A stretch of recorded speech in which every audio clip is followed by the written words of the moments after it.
بسم اللہ الرحمن الرحیم۔ گمنام ہیرو کے معزز ناظرین السلام علیکم۔ دوستو لائک ضرور کر دیا کریں، شکریہ۔ آئیے چلتے ہیں کہانی کی طرف۔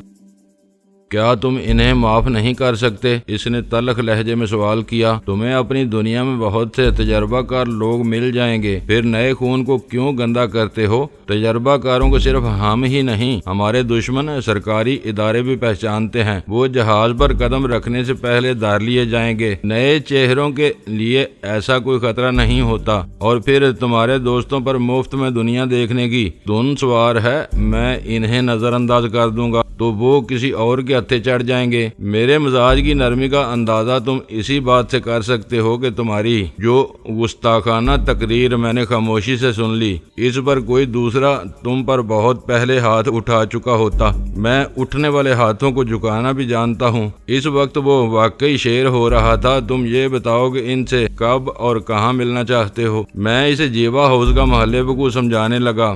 وہ ان لوگوں کو اگلے دن لانے پر مصر تھا، لیکن تھوڑی سی بحث کے بعد 1-1.5 گھنٹے میں وہاں پہنچنے پر تیار ہو گیا۔ اسے راستے میں اتار کر میں نے گاڑی کا رخ گھر کی طرف کر لیا، کیونکہ اس 1.5 گھنٹے کے لیے میرے پاس تفریح یا آوارہ گردی کے علاوہ کوئی مصروفیت باقی نہیں رہی تھی۔ گھر جا کر میں اس دوران میں تازہ دم ہو کر بآسانی قبل از وقت جیوا ہاؤس پہنچ سکتا تھا۔ میں اپنے خیالات کی رو میں ڈوبا گھر پہنچا تو پھاٹک پر ہی چوکیدار نے مجھے سرے شام کسی مہمان کی آمد کی اطلاع دی، لیکن وہ مہمان کے حلیے کے علاوہ اس کی کوئی شناخت نہ بتا سکا۔ اس کے کہنے کے مطابق مہمان کو میری آمد تک ڈرائنگ روم ہی میں محدود رکھنے کی کوشش کی گئی تھی، لیکن وہ مالکانہ دونس کے ساتھ پورے گھر میں دندنا رہا تھا۔ اس دوران میں اس نے سلطان شاہ کے ساتھ بھی خاصا وقت گزارا تھا۔ میں چند ثانیوں تک کھلے ہوئے پھاٹک میں گاڑی روکے اس عجیب و غریب مہمان کے بارے میں سوچتا رہا۔ نہ جانے وہ کون تھا، واقعی دوست ہی تھا یا دوست کے روپ میں کوئی بدترین دشمن جو کوئی پرانا حساب چکانے کے لیے بے باکی کے ساتھ میرے گھر میں گھس آیا تھا۔ جو ہوگا دیکھا جائے گا، میں نے سر جھٹک کر سوچا اور ایک جھٹکے سے کار آگے بڑھا دی۔ اگر وہ میرا دشمن ہی تھا تو کھلی ہوئی بزدلی تھی کہ وہ میرے گھر میں دندناتا پھر رہا تھا اور میں اپنے گھر کی دہلیز پر کھڑا مخمصے کا شکار تھا۔ کار پورچ میں روکنے سے قبل میں نے ڈیش بورڈ کے خانے سے بھرا ہوا ریوالور نکال کر پھر سے اپنی جیب میں ڈال لیا تاکہ کسی فوری ہنگامے میں تہی دست ہونے کی بنا پر پچھتانا نہ پڑے۔ میں کار سے اتر ہی رہا تھا کہ اندر سے ایک دراز قامت اور صحت مند شخص برآمدے میں نکل آیا۔ شاید پختہ فرش پر میری کار کے ٹائروں کے تیز شور نے اسے کسی کی آمد کا اشارہ دیا تھا۔ وہ جو بھی تھا میرے لیے قطعی اجنبی تھا۔ چوڑے چکلے شانوں اور کثرتی بدن پر کڑھائی والا بے داغ سفید کرتا اسے بہت ساج رہا تھا۔ آنکھوں میں عقابی چمک کوند رہی تھی، چہرے پر ہلکی سی کرختگی پائی جاتی تھی جو شاید ہونٹوں پر موجود پتلی ترشی ہوئی مونچھوں کے باعث تھی۔ اس نے اپنے گنگریالے بالوں میں ہاتھ پھیر کر براہ راست میری آنکھوں میں آنکھیں ڈال دیں اور اسی کے ساتھ اس کے لبوں پر ہلکی سی مسکراہٹ مچلنے لگی۔ مجھے یوں نہ گھورو، اس نے مسکراتے ہوئے نرم آواز میں کہا۔ اگر تم مجھے نہیں پہچانتے تو میں بھی تمہیں نہیں جانتا، لیکن میرا قیاس ہے کہ تم ہی تنویر ہو۔ ہوں تو تنویر ہی، میں نے برآمدے کی سیڑھیاں عبور کرتے ہوئے الجھن امیز لہجے میں کہا، لیکن میں چاہوں گا کہ تم بھی اپنا تعارف کرا دو۔ جو ہی میں نے آخری سیڑھی عبور کی، اس نے اچانک مجھے دونوں باہوں میں سمیٹ کر اپنے سینے سے لگا لیا۔ تعارف کرا دوں؟ ارے تم اپنے خون کو نہیں پہچانتے؟ اس کے لہجے میں محبت امیز شکوہ تھا۔ اچانک میرے ذہن میں ایک جماکہ سا ہوا اور برسوں پرانے واقعات ذہن میں گزرنے لگے۔ بڑی ماں اور ان کے 2 بیٹے جنہوں نے مجھے اور میری ماں کو والد صاحب کے انتقال کے کچھ عرصہ بعد محض اس لیے گھر سے نکال دیا تھا کہ ہم ان کے لیے سوتیلے تھے۔ میں اپنی بد نصیب ماں کے ساتھ گھر سے نکالا گیا تو میری عمر کل 4 برس کی تھی۔ پھر 14 برس کی عمر میں نے اپنے ایک ہم جماعت کو تیش کے عالم میں بلیڈ کی تیز دھار سے زخمی کیا تو میری ماں اس چوکھٹ کا رخ کرنے کی ہمت نہ کر سکی۔ پھر 15 برس کی عمر میں جب مجھے ایک ساتھی پر قاتلانہ حملے کرنے کے الزام میں گرفتار کیا گیا تو ماں اس دہلیز پر جا ہی پہنچی، لیکن اسے وہاں سے دھتکار دیا گیا۔ ماں نے گھر کے اثاثے سے اپنے سہاگ کی نشانیاں تک فروخت کر کے میری ضمانت پر رہائی کا بندوبست کرایا اور خود مجھ سے ملے بغیر ہمیشہ کے لیے بچھڑ گئی۔ میں اس کی امیدوں اور آرزوؤں کا مرکز تھا۔ اس نے مجھے اپنے خونے جگر سے پالا تھا، مگر میں بگڑ گیا کیونکہ میرا خمیر رشوت سے اٹھا تھا۔ میرے باپ منشی اقبال نے رشوت کی آمدنی سے بدمست ہو کر دوسری شادی رچائی تھی۔ اس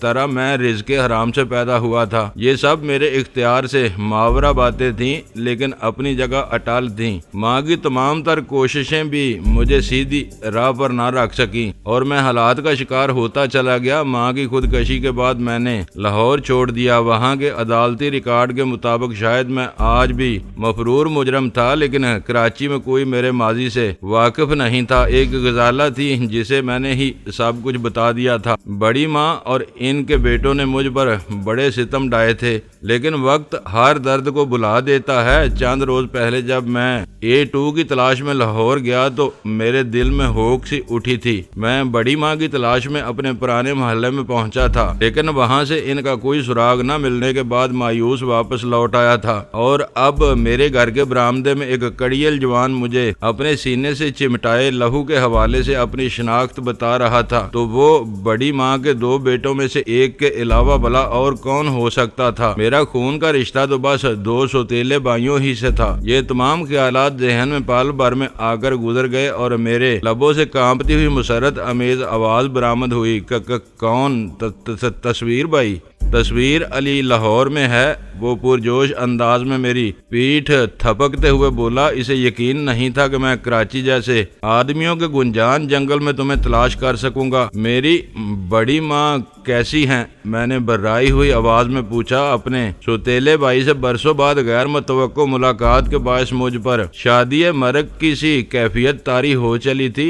وقت نے ہر دکھ اور درد بلا دیا تھا، اور اس وقت صرف یہی احساس پورے وجود میں گونج رہا تھا کہ ملنے والا میرے باپ کی اولاد ہے، اور شاید اس کی حالت بھی مختلف نہیں تھی۔ اس نے ہم ماں بیٹے کے ساتھ زیادتیاں کی تھیں، لیکن اب شاید اپنے کیے پر پشیمان تھا۔ اس کا سب سے بڑا ثبوت یہ تھا کہ وہ لاہور سے مجھے ڈھونڈتا ہوا کراچی میرے گھر آ پہنچا تھا۔ بڑی ماں ٹھیک ہیں؟ وہ میرے شانے پر محبت امیز انداز میں ہاتھ رکھ کر اندر جاتے ہوئے بولا۔ وقت کی بات ہے، 22 برس پہلے انہوں نے تمہیں تمہاری ماں کے ساتھ گھر سے نکال دیا تھا، مگر اب تمہارا نام سنتے ہی تڑپ اٹھی تھیں۔ بڑی آرزو ہے انہیں تم سے ملنے کی۔ پرانی باتوں کو یاد کر کے اکثر روتی رہتی ہیں۔ پرانی باتوں کا ذکر نہ کرو توقیر بھائی۔ میری آواز بے اختیار روند گئی۔ میرے لیے تو یہی بہت بڑی بات ہے کہ تم ماضی پر خاک ڈال کر مجھ سے ملنے چلے آئے ہو۔ وہ ڈرائنگ روم میں آ کر بے فکری سے ایک صوفے پر بیٹھ گیا اور بغور میری طرف دیکھتے ہوئے مسکرا کر بولا، بالکل ہی بدل گئے ہو تم تو۔ ہر نقش بدل گیا ہے تمہارا ان 7-8 برسوں میں۔ میں بھی والہانہ انداز میں مسکرا دیا۔ میں خود تمہیں نہیں پہچان سکا تھا۔ ان کا حوالہ نہ دیتے تو شاید مجھ سے کوئی گستاخی بھی سرزد ہو جاتی۔ ہاں وہ تو میں دیکھ ہی رہا ہوں۔ وہ پہلو بدل کر شوخ لہجے میں بولا، جیب ہلکی کر لو اپنی، کہیں بے دھیانی میں گولی چل ہی نہ جائے۔ میں خفت امیز انداز میں سر جھکا کر اندر چل دیا۔ اتنی ہمت نہیں ہو سکی تھی کہ ریوالور کے بارے میں کوئی وضاحت کرتا یا اسی کے سامنے جیب خالی کر لیتا۔ سیفٹی کیچ چڑھا کر میں نے ریوالور تکیے کے نیچے رکھا اور دوبارہ ڈرائنگ روم میں آ بیٹھا۔ اس وقت خوشی سے میرا رواں جوم رہا تھا، جیسے کوئی کھوئی ہوئی قیمتی شے واپس مل گئی ہو۔ تمہارے ملازم بہت پریشان تھے، توقیر مزے لے کر بتا رہا تھا۔ میں نے انہیں تم سے اپنا رشتہ نہیں بتایا تھا، بس تمہیں پوچھتا ہوا اندر گھس آیا تھا۔ وہ مجھے ڈرائنگ روم میں بٹھائے رکھنا چاہتے تھے۔ میں نے تمہاری غیر موجودگی میں پورے گھر کا سروے شروع کیا تو وہ بکھلا گئے تھے۔ پھر چونک کر بولا، ہاں وہ اندر کون پڑا ہوا ہے؟ خاصا زخمی معلوم ہوتا ہے۔ میرا ایک دوست ہے، کچھ گنڈوں سے الجھ گیا تھا۔ میں نے اختصار سے کام لیتے ہوئے کہا، باتیں مزے کی کرتا ہے، وہ زخمی پڑا ہے۔ تمہاری جیب میں کوئی آتشی اسلحہ تھا؟ آج کل کام کیا کر رہے ہو تم؟ اس نے دھیمے مگر معنی خیز لہجے میں سوال کیا۔ ایک چھوٹی سی پلاسٹک فیکٹری ہے، میں نے منکسر المزاجی کے ساتھ کہا۔ آج کل کراچی کا ماحول کچھ خراب ہے، یہاں رات کے اندھیرے میں چوریوں کے ساتھ دن دہاڑے ڈاکے بھی پڑنے لگے ہیں۔ حفاظت خود اختیاری کے لیے کچھ نہ کچھ بندوبست تو رکھنا ہی پڑتا ہے۔ ابھی تک اکیلے ہی ہو؟ اس نے دانستہ جملہ ادھورا چھوڑ دیا۔ گھر بنا لیا ہے تو اب آباد بھی کر ہی لوں گا۔ میرے جواب پر وہ ہنس پڑا اور مجھے یک بیک یہ خیال آیا کہ آخر اسے میری کراچی میں موجودگی کا علم کیسے ہوا اور اس نے میرا پتہ کیسے تلاش کر لیا؟ تمہیں اچانک خیال کیسے آ گیا میرا؟ میں نے سوال کیا۔ چند روز پہلے بازار میں اچانک رمضان چاچا سے مٹ بھیڑ ہو گئی تھی، اس نے سگریٹ سلگاتے ہوئے کہا۔ اسی نے بتایا تھا کہ کچھ دن پہلے تم ہم لوگوں کو ڈھونڈتے ہوئے پرانے محلے میں پہنچے تھے اور ناکام لوٹ آئے تھے۔ میں نے بڑی ماں کے سامنے ذکر کیا تو وہ بے چین ہو گئی۔ انہی کے اصرار پر یہاں آیا ہوں، لیکن میرا پتہ کہاں سے ملا؟ ٹیلی فون ڈائریکٹری میں تنویر علی 3 ہی ہیں، باری باری تینوں نمبروں پر فون کیا اور یہاں چلا آیا کیونکہ دوسرے دونوں لب و لہجے سے ہی ہندی معلوم ہو رہے تھے۔ یہاں سے تمہارے کسی ملازم نے بتایا کہ اس کا صاحب پنجابی ہے، اصل نام خدا جانے کیا ہے مگر ڈینی صاحب کہلاتا ہے۔ تم ڈینی کب سے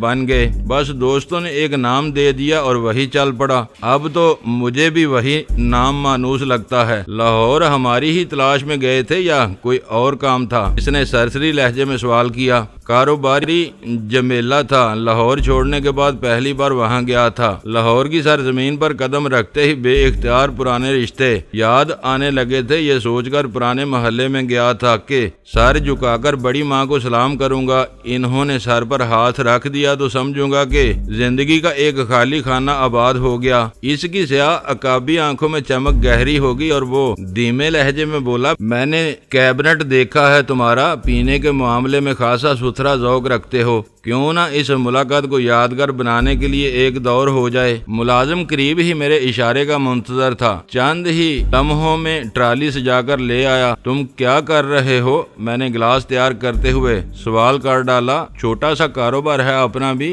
اللہ کا شکر ہے کہ معقول آمدنی ہو جاتی ہے۔ اور تصویر بھائی، ہم دونوں ساتھ ہی کام کر رہے ہیں۔ وہ گلاس سے اپنے لبوں کو تر کرتے ہوئے بولا، بڑی ماں کی صحت کیسی ہے؟ مجھے برسوں بعد ان رشتوں کے بارے میں بات کرنے کا موقع ملا تھا تو میں مسلسل ہی گفتگو میں مصروف رہنا چاہ رہا تھا۔ ٹھیک ہیں، ضعیفی تو خود 1000 بیماریوں کی ایک بیماری ہے۔ چند برس پہلے لقوہ ہو گیا تھا تو چلنے پھرنے سے معذور ہو گئی تھی، پھر موتیا سے ایک آنکھ کی بینائی جاتی رہی، دوسری آنکھ بھی دن بدن خراب ہوتی جا رہی ہے۔ جس دن سے تمہارا ذکر سنا بس یہی کہہ رہی ہیں کہ رہی صحیح بینائی ضائع ہونے سے پہلے ایک بار تنویر اور اس کی بیوی سے ملا دو تاکہ ان دونوں کو جی بھر کر دیکھ سکوں۔ میرا دل بھر آیا، میں چلوں گا، ضرور چلوں گا، بلکہ تمہارے ساتھ ہی چلوں گا۔ ابھی شادی تو نہیں کی لیکن بڑی ماں اپنے ہونے والی بہو کو ضرور پسند کریں گی۔ وہ بھویں چڑھا کر بولا، تو عشق لڑا رہے ہو آج کل؟ میں ہنس پڑا، ہنسی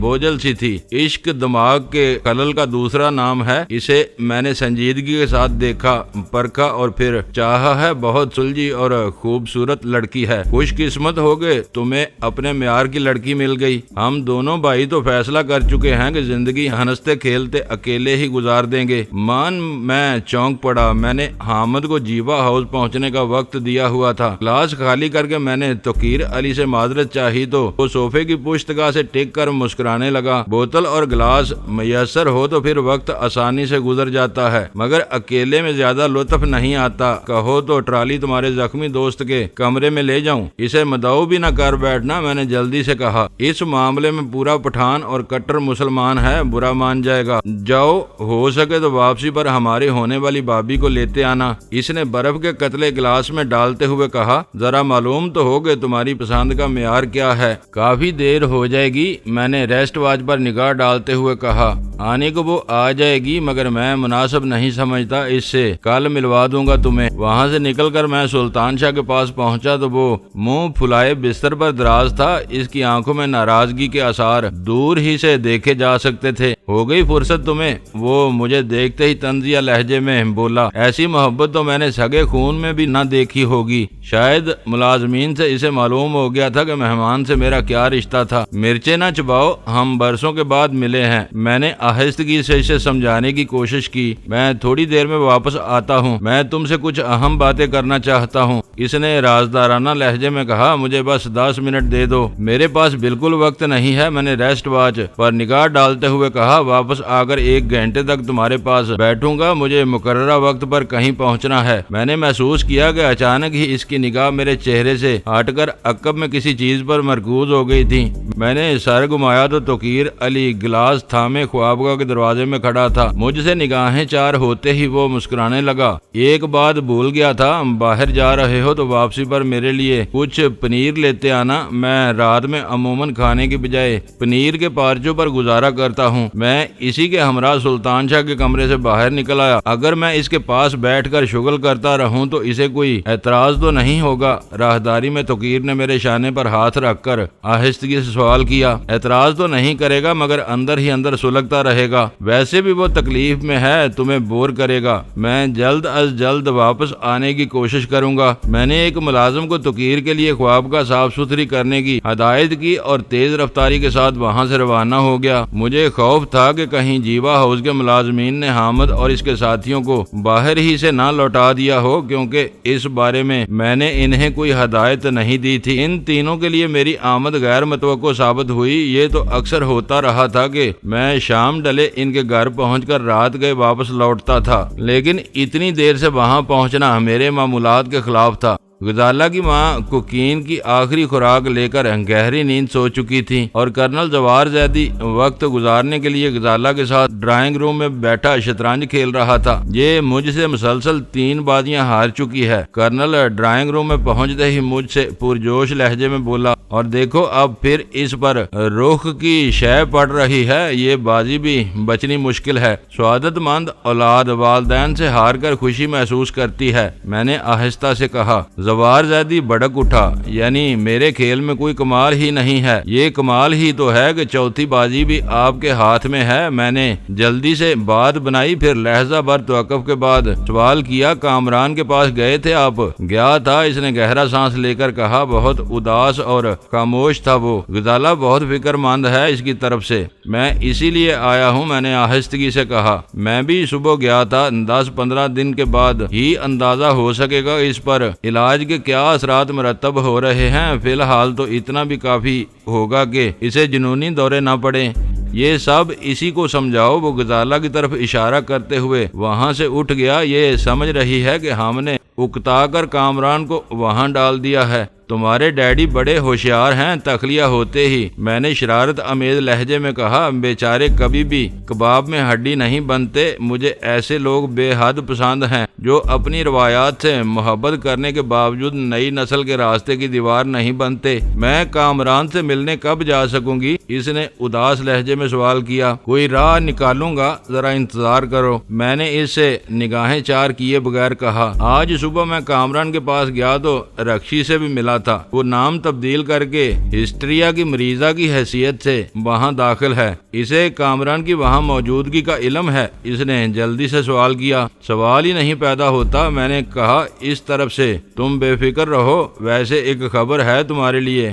کیسی خبر؟ اس نے نگاہیں اٹھا کر معصومانہ حیرت سے سوال کیا۔ لاہور سے میرا ستیلا بھائی آج مجھے تلاش کرتا گھر آ پہنچا ہے، میں نے مسرت امیز لہجے میں کہا۔ بڑی ماں زندہ ہیں اور مجھ سے ملنے کے لیے بے چین ہیں۔ وہ کہاں ٹھہرے ہوئے ہیں؟ میرے گھر، اور سب سے بڑی خوشی کی بات یہ ہے کہ وہ ماضی کی غلطیوں پر خود نادم ہے۔ سیدھے ادھر ہی سے آ رہے ہیں آپ؟ وہ مسکراتے ہوئے بولی۔ اپنوں سے ملنے کی خوشی بھی عجیب ہوتی ہے۔ وہاں سے جیوا ہاؤس گیا تھا، میں نے افسردہ لہجے میں کہا۔ آج 4 لڑکوں کو A2 کی ہدایت پر سوٹ کیس دیے ہیں۔ جو انہیں یورپ کے مختلف شہروں میں پہنچانے ہیں۔ مجھے پورا یقین ہے کہ ان میں ہیروئن چھپائی گئی ہوگی۔ سوٹ کیس کہاں سے لیے تھے؟ وہ A2 نے مال کے ساتھ ہی بھیجے تھے۔ ان میں پرانے کپڑے بھرے ہوئے تھے جو طلب کر دیے گئے۔ آپ کے بھائی کو آپ کے گھر کا علم کیسے ہو گیا؟ تھوڑے سے توقف کے بعد غزالہ نے سوال کیا۔ لاہور میں ایک پرانے محلے دار سے میری آمد کا علم ہوا تھا۔ یہاں آ کر ٹیلی فون ڈائریکٹری سے پتہ تلاش کر لیا۔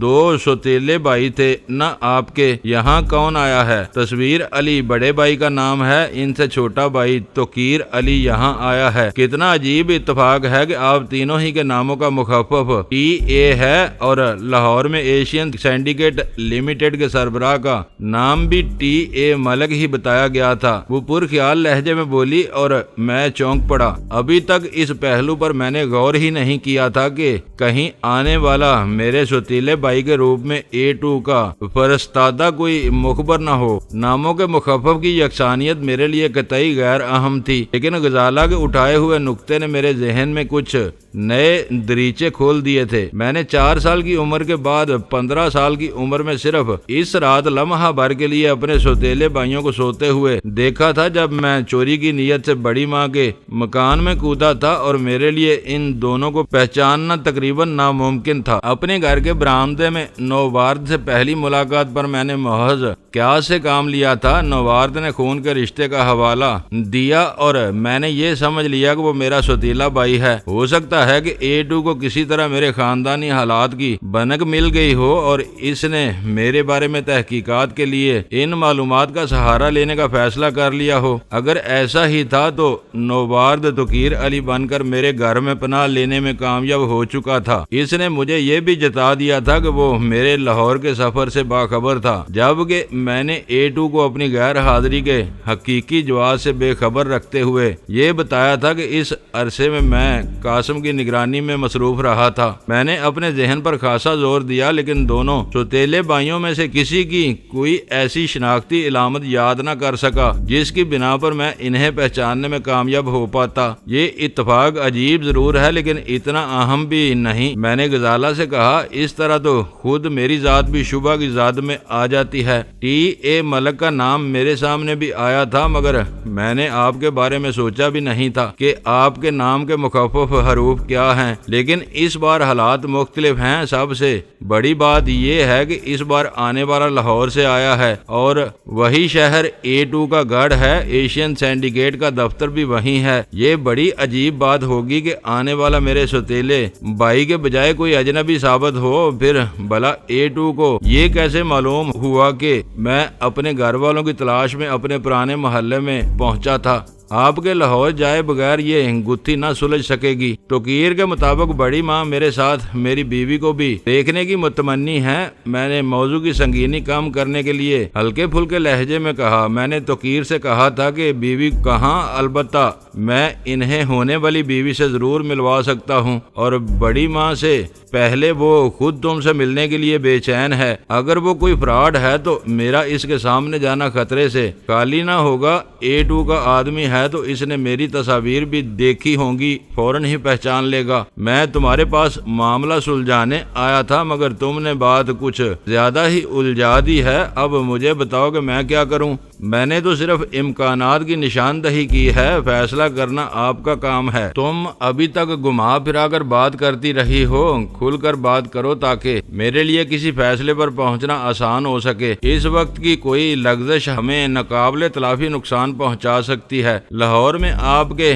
بھائیوں کا ذریعہ معاش کیا ہے؟ کوئی کاروبار کر رہے ہیں دونوں بھائی مل کر؟ کاروبار کی تفصیل تو ضرور بتائی ہوگی انہوں نے، اس نے گہری سنجیدگی کے ساتھ سوال کیا۔ نہیں، میں نے زیادہ خریدنے کی کوشش نہیں کی۔ میرے ذہن میں ایک بہت ہی مہوم سا شبہ سر ابھار رہا ہے۔ اس نے جھجکتے ہوئے مدافعانہ لہجے میں کہا، کیا یہ ممکن نہیں کہ منشیات کے کاروبار کی پشت پر آپ کے بھائیوں میں سے کوئی ہو؟ مجھے شبہ ہے کہ ان دونوں میں سے کوئی بھی A2 جیسا باصلاحیت ہو، اور بالفرض توقیر یا تصویر ہی نے یہ چکر چلایا ہوا ہے تو توقیر نے میرے پاس دوڑے چلے آنے کی حماقت کیوں کی؟ وہ